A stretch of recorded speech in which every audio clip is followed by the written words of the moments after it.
And the goal of all this is to actually define the customer persona or archetype, which is just a fancy way for saying, I want you to know everything about those customers. So what could be everything? So at the end of the day, not only do you know about the pains and gains of these customers, but you specifically know who they are. If they're in a company, their position and title, their age, their sex, their role, and consumers could be parent, it could be child. For a consumer, it could be housemate, etc. How do they buy? Where do they buy? How much money do they have discretionary to spend? And again, it's true in companies, and it's true for consumers. In companies, do you know how much each individual department can sign up for?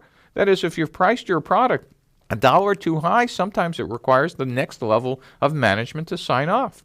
Same at home. If you're trying to sell to kids, do you know what their allowances are and where they get their money and how often they get it? And if you're selling to consumers who are parents, what's their weekly spend on discretionary items? You need to understand what matters to them, what motivates them, who influences them. And this one isn't trivial. The influences them, you're going to go back to this when you do customer relationships later, and it'd be great if you actually knew how to reach these people and what buttons to push when you do. And so if you start asking these questions when you're starting to talk to them, trying to define them, it makes spending for marketing and demand creation, that is for customer acquisition and activation, incredibly easy because you already asked them up front, how would I get you to buy this? So marketing doesn't become some mysterious process later on.